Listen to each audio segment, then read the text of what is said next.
بسم اللہ الرحمن الرحیم۔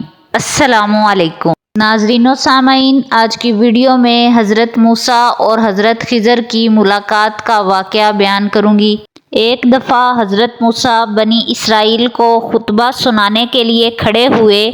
کسی نے ان سے پوچھا، لوگوں میں سب سے زیادہ علم کون رکھتا ہے؟ انہوں نے جواب دیا، میں۔ اللہ کو یہ بات ناگوار گزری کیونکہ موسیٰ نے زیادہ علم کی نسبت اللہ تعالیٰ کی طرف نہیں کی۔ اللہ تعالیٰ نے فرمایا، میرا ایک بندہ آپ سے زیادہ علم رکھتا ہے اور وہ دو دریاؤں کے ملنے کی جگہ پر موجود ہے۔ چنانچہ حضرت موسیٰ ان کو تلاش کرتے ہوئے اس جگہ پر پہنچے۔ جب وہ اس جگہ پہ پہنچے تو ایک کپڑا لپیٹے ہوئے آدمی کو وہاں دیکھا۔ حضرت موسیٰ نے انہیں سلام کیا اور انہوں نے سلام کا جواب دیا۔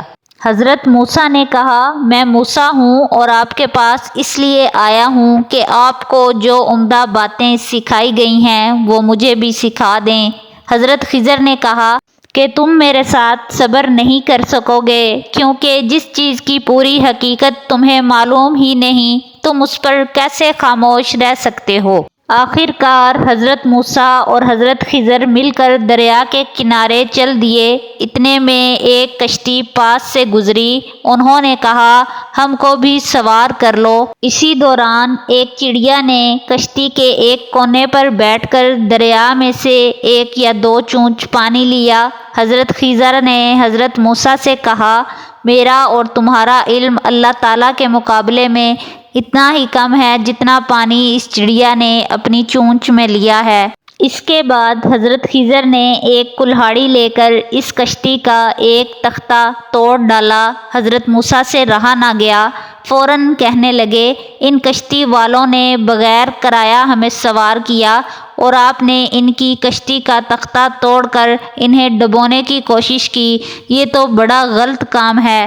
حضرت خضر نے کہا، میں نے تو پہلے ہی تمہیں کہا تھا کہ تم میرے ساتھ صبر نہیں کر سکو گے۔ حضرت موسیٰ نے معذرت کی کہ بھول چوک پر میری گرفت نہ کریں اور میرا کام مشکل نہ بنائیں۔ پھر جب دریا سے خشکی پر آئے تو راستے میں ایک لڑکا دیکھا جو بچوں کے ساتھ کھیل رہا تھا۔ حضرت خضر نے اس کا سر پکڑ کر اسے قتل کر ڈالا۔ حضرت موسیٰ نے کہا، آپ نے تو ایک ناحق خون بہا دیا، یہ تو آپ نے بہت ہی بری حرکت کی ہے۔ حضرت خضر نے کہا، کیا میں نے پہلے یہ نہیں کہا تھا کہ تم میرے ساتھ صبر نہیں کر سکو گے؟ حضرت موسیٰ نے کہا کہ اگر اب میں کوئی سوال کروں تو آپ میرا ساتھ چھوڑ دینا کیونکہ آپ کا عذر معقول ہوگا۔ آخر کار دونوں چلتے چلتے ایک بستی والوں کے پاس آئے اور ان سے کھانا مانگا۔ انہوں نے کھانا دینے سے انکار کر دیا۔ اتفاق سے اسی بستی میں ایک دیوار دیکھی جو گرنے کے قریب تھی۔ حضرت خضر نے اسے سیدھا کر دیا۔ حضرت موسیٰ نے کہا کہ ان بستی والوں نے ہمیں کھانا تک نہ دیا اور آپ نے بغیر کسی معاوضہ کے ان کی دیوار درست کر دی، آپ اس پر مزدوری لیتے۔ حضرت خضر نے کہا، بس اب میرے اور آپ کے درمیان جدائی کا وقت آ پہنچا ہے۔ اب میں تمہیں ان باتوں کی حقیقت بتاتا ہوں جن پر تم سے صبر نہیں ہو سکا۔ وہ کشتی جو میں نے خراب کی وہ دو یتیم لڑکوں کی ملکیت تھی اور بادشاہ کو نئی کشتیوں کی ضرورت تھی۔ اگر وہ کشتی میں نہ خراب کرتا تو بادشاہ اسی کشتی کو لے لیتا اور یہ لڑکے اپنے روزگار سے محروم ہو جاتے۔ جس لڑکے کو میں نے قتل کیا وہ کافر تھا لیکن اس کے والدین مومن تھے۔ اگر وہ زندہ رہتا تو والدین کو بھی فتنہ میں مبتلا کر دیتا اور جو دیوار بنائی اس کے نیچے دو یتیم بچوں کا خزانہ تھا۔ اللہ تعالیٰ کی مرضی یہ تھی کہ بڑے ہونے کے بعد ان تک وہ خزانہ پہنچ جائے۔